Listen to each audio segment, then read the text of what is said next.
네, 여러분 안녕하세요. 오마이커피의 시간입니다. 저희가 지난 시간에 990만 원짜리 로스터기를 리뷰를 한번 해봤었죠. 오늘은 그것보다 훨씬 더 현실적인 가격의 로스터기를 한번 리뷰를 해보도록 하겠습니다. 바로 보카보카 250입니다. 일단 가격 자체는 30만 원이 살짝 안 되고요. 밑에 있는 거는 쿨러인데 요건 한 10만 원 정도 해요. 오늘은 쿨러는 사용 안 할 거고 본체만 갖고만 로스팅을 한번 진행을 해볼 거고요.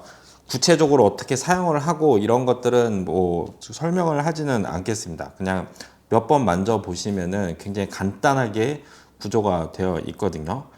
자, 그러면은 이 보카보카를 갖고 어떻게 하면은 맛있는 커피를 볶아 먹을 수가 있는가? 첫 번째는 예열은 무조건 하셔야 됩니다. 예열 자체는 뭐 하는 방법은 정말 간단해요. 대략적으로 한 10분 정도 예열을 해주시면 되고, 예열할 때 화력도 그냥 풀화력으로 10분 정도 하시면 됩니다. 두 번째는 이제 적정 용량인데 250이니까 250g 볶는 거 아닌가 이렇게 생각할 수가 있는데, 물론 250g을 딱 볶을 수 있는 정도의 할로겐 램프가 들어가 있습니다. 근데 조금 디테일하게 뽑기에는 화력 자체가 조금 모자른 편이고요. 제가 봤을 때 250보다는 조금 더 적게, 제가 봤을 때 한 170g에서 한 200g 정도가 항상 베스트로 나왔으니까 그 정도만 넣고 뽑기를 추천을 드립니다. 그리고 세 번째가 화력 조절. 그냥 스타트할 때부터 무조건 풀화력으로 시작을 하시면 되고요. 그 다음에 1차 파핑이 시작되는 그 시점까지는 화력 자체를 건들 필요가 전혀 없습니다. 내추럴 커피, 단단한 커피, 뭐 좀 무른 커피, 여러 가지 커피를 다 볶아봤지만은 이거는 그냥 불문율입니다. 얘는 무조건 풀화력으로 시작해서 1차 파핑까지 진행시킨다라고 생각을 하시면 되세요. 그리고 마지막으로 네 번째, 이게 굉장히 놀라운 점인데, 생두를요 무조건 좋은 거를 사용하세요. 화력 조절을 제대로 못해서 만들어낸 맛들을 다 태워버리는 일, 그게 첫 번째가 문제고, 두 번째는 커피 자체가 너무 단단해 갖고 열을 효율적으로 집어넣지를 못해 갖고 겉에는 색깔이 났는데 속에는 익지 않은 그런 커피가, 이렇게 두 가지가 이제 문제가 됐었는데, 얘는 그런 거 전혀 없습니다. 일단은 화력 조절 자체가 굉장히 쉽기 때문에 몇 번만 해보시면은 태울 일이 거의 없다라고 보시면 되세요. 그리고 두 번째로 생두 안까지 열 전달을 정말 잘합니다. 네, 너무 놀랐어요. 사실 이 정도까지 잘 뽑힐 줄은 사실 몰랐거든요.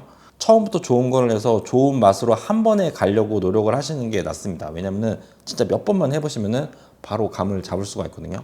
네, 그래서 지금 뽀꿀 커피는 에티오피아 지게사 내추럴이라는 커피고요. 1kg에 소분으로 샀을 때 한 19,000원 정도 되는, 굉장히 좀 그래도 싸지 않은 그런 커피거든요. 한번 볶아 보도록 할게요. 일단 이렇게 좀 무른 커피 같은 경우에는 1차 파핑이 오고 난 다음부터 화력이 그렇게 많이 필요가 없어요. 그러니까 열이 그렇게 많이 필요하지가 않거든요. 제가 아까 화력이 0에서부터 12까지 있다라고 말씀을 드렸잖아요. 실질적으로 한 6 정도, 6이나 7 정도까지 줄이면은 할로겐 램프가 켜져 있지만 사실상 끈 거나 다름이 없더라고요. 그러니까 더 이상 진행이 되지를 않습니다. 그냥 드럼 자체가 갖고 있는 여열로만 볶는다라고 생각을 하시면 되고요. 그래서 이거를 이렇게 끈다거나 그렇게 하지 마세요. 오히려 열 손실이 일어나고요. 한 6이나 7 정도까지 1차 파핑 이후부터 어떻게 순차적으로 줄일 건가만 고민을 하시면 됩니다. 그래서 볶는 포인트 같은 경우에는 1차 파핑이 마무리되는 시점에 배출을 할 거예요. 조심하셔야 될 게, 1차 파핑이 끝나고 빼는 게 아니고 거의 끝날 무렵에 뺄 거예요. 네. 그리고 생두는 170g 쓸 겁니다. 무른 커피일수록 투입량을 줄이는 게 더 좋아요. 왜냐면은 로스팅 시간 자체가 길어지게 되면은 후반부에 맛 손실이 더 많이 일어나기 때문에 조금이라도 빨리 끝내는 게 좋습니다. 그래서 많이 넣으면 많이 넣을수록 오히려 더 불리하다라고 생각을 하시면 됩니다. 네, 그러면 예열이 다 됐으니까 한번 볶아 보도록 하겠습니다. 화력은 풀화력이고요. 타이머 다시 올리시고, 여기서부터 1차 파핑이 시작되는 시점까지는 건들 게 없습니다. 그냥 두시면 되세요.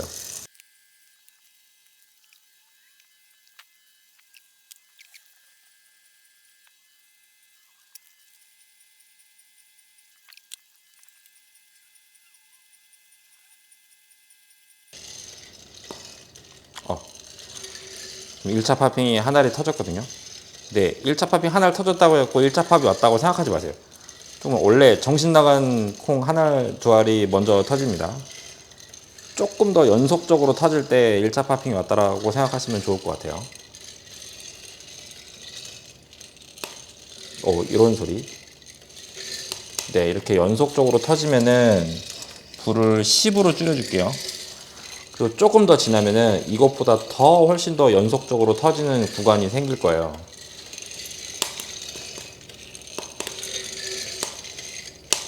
보이시죠? 연속적으로 터지는 거. 연속적으로 터지는 게 확인이 되면은 그때는 다시 8로 줄여주시고요. 이 상태에서 격렬하게 터지는 것을 확인을 먼저 하셔야 됩니다. 이게 내추럴 커피, 굉장히 무른 커피이기 때문에 가능한 로스팅이에요.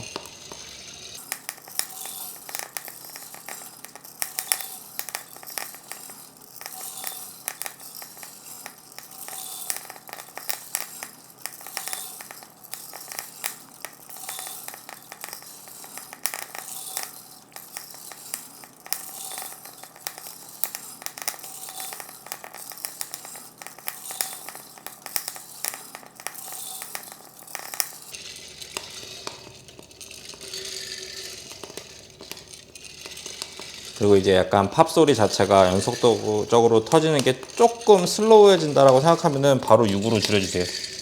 네, 아까 말씀드렸지만 6으로 줄였으면은 사실상 거의 최저 화력이라고 보시면 되거든요. 이때부터는 이제 배출할 준비를 하시면 됩니다. 1차 팝핑이 완전히 끝난 상태에서 빼는 게 아니에요. 그냥 한 알, 두 알 톡톡톡톡 계속적으로 터지는 느낌이 날 때 바로 배출하시면 됩니다.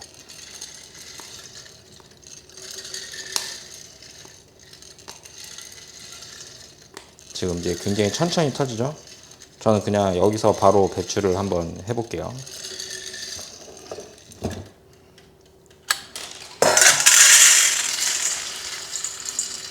총 로스팅 시간이 9분 한 30초 정도 됐나요? 네. 네, 보시면은 이렇게 볶였고요. 지금 굉장히 뜨거운 상태이기 때문에 굉장히 좀 진하게 보일 거예요. 원래 뜨거운 상태에서 커피가 좀 더 다크하게 보이거든요. 실제로 식으면서 이것보다 훨씬 더 이제 밝은 색깔로 변한다. 정확하게 얘기하면 밝은 색깔로 변하는 게 아니고 밝게 보이는 거겠죠.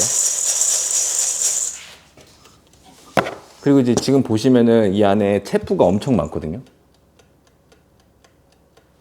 요거를 체프를 걸러내고 싶다고 내가 만약에 집안에서 요거를 불면은 어떻게 된다? 반드시 밖에 나가서 후후 불면서 체프는 좀 날려주시고 식혀주시면 될 것 같습니다. 네, 두 번째 로스팅을 해볼게요. 이거는 콜롬비아 워시드 커피고요. 소분 단가로 하면은 한 11,000원 정도? 그렇게 비싼 커피는 아니거든요. 맛이 괜찮습니다. 그렇게 단단하지도 않고 그렇다고 해서 그렇게 무르지도 않은 커피니까 딱 워시드 커피 어떤 기준점이라고 생각을 하시면 될 것 같고요. 아까 이 내추럴 커피 볶을 때보다는 조금 더 많이 진행을 시킬 거예요. 대신에 워시드 커피 같은 경우에는 확실히 후반부에 열이 조금 더 필요한 편입니다. 그래서 1차 파핑이 시작되고 난 다음부터 열을 줄이는 속도를 조금 더 천천히 줄여줄 거예요. 그리고 2차 파핑 안 가도 됩니다. 보통 내가 다크한 커피를 원하는 게 아니다라고 한다면은 2차 파핑까지 안 가시더라도 속까지 열 전달 확실하게 잘 되기 때문에 여러분들이 맛을 발현시키는 데에는 전혀 무리가 없습니다. 그러면 로스팅을 한번 시작을 해볼게요. 그리고 생두는 200g 투입했습니다.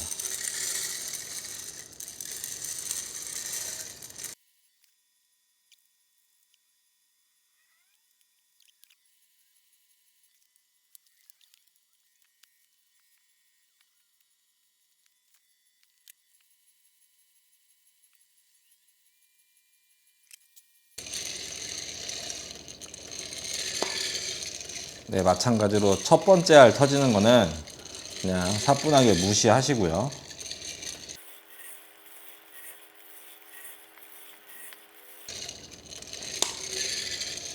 네, 이제 터지기 시작하죠. 1차 파핑 이제 스타트고요. 아까는 스타트 할 때 바로 불을 줄여줬잖아요. 조금만 더 기다렸다가 불을 줄여주도록 하겠습니다.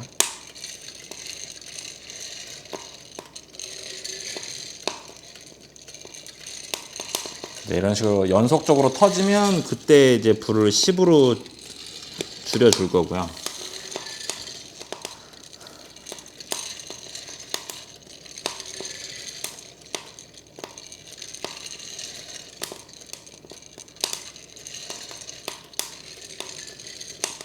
네, 이렇게 2차 팝핑이 가장 격렬하게 계속 연속적으로 터질 때 이제 8로 줄여줄 거고요. 네, 이 상태로 이제 1차 팝핑이 마무리가 되는 시점까지 그대로 갈 겁니다.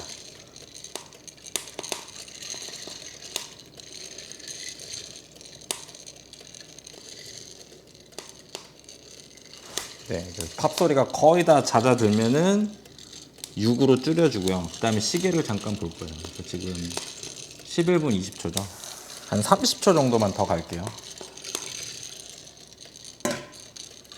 12분에 배출하도록 하겠습니다. 살짝 2차 팝핑 오거든요. 그냥 바로 뺄게요.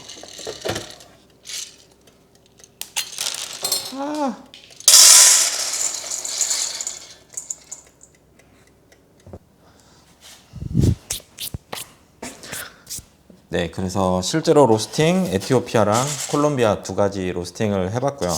색깔을 잘 보시면은 확실히 아까 배출했을 때보다 색깔이 더 밝아졌죠. 네. 그래서 에티오피아 같은 경우에는 실질적으로 색상 자체가 아그트론 넘버로 계산을 했을 때 한 60 근처 정도가 됐으면 좋겠다라고 생각을 하면서 로스팅을 했고요. 콜롬비아 같은 경우에는 한 50 초반 정도가 되면 좋다라고 생각을 했는데 지금 콜롬비아 같은 경우에는 조금 색깔이 제가 예상했던 것보다는 조금 더 진하게 나왔거든요. 그래서 한번 색상을 한번 한번 아그트론으로 한번 재보도록 하겠습니다. 먼저 에티오피아.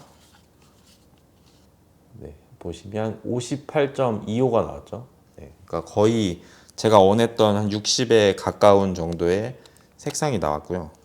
이거 내가 봤을 때 50 밑으로 나올 것 같은데 51.25 정도 나왔죠.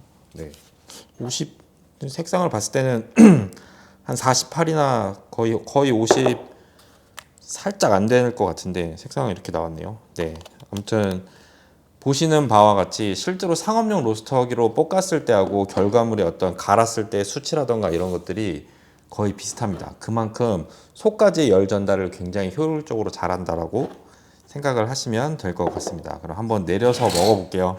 중요한 건 맛이니까.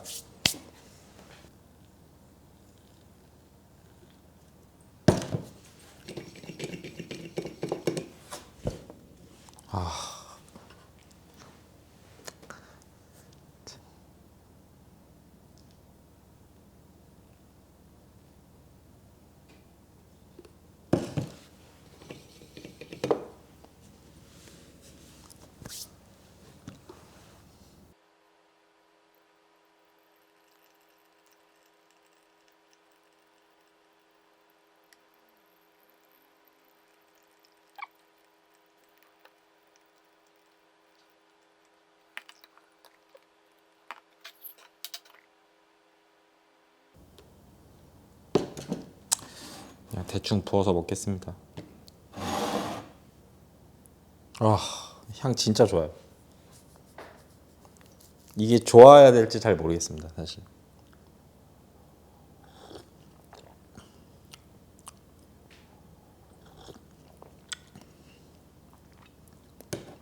원래 이 커피 자체가 약간 블루베리 맛이 되게 강하거든요.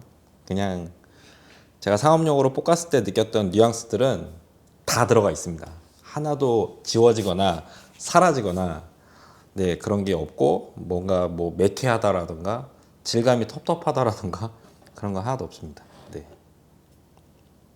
이번엔 콜롬비아.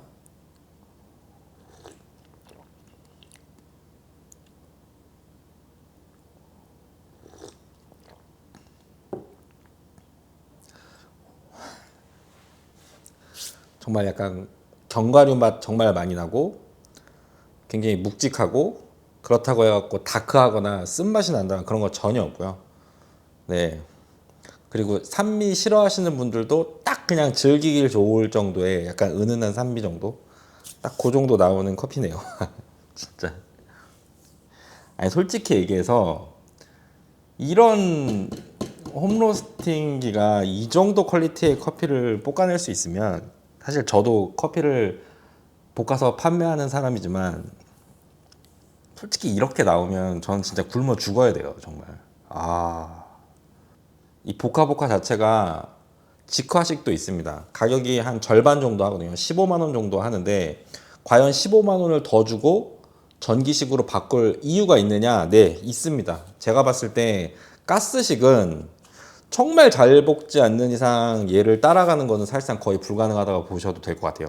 제가 이 가스 버너 갖고 볶는 거는 정말 그 누구보다도 많이 했다라고 자부를 하거든요. 근데 이 정도로 속까지 잘 익히면서 볶는 거는 몇 번 없었습니다, 솔직히. 네, 굉장히 좋은 로스터네요. 네.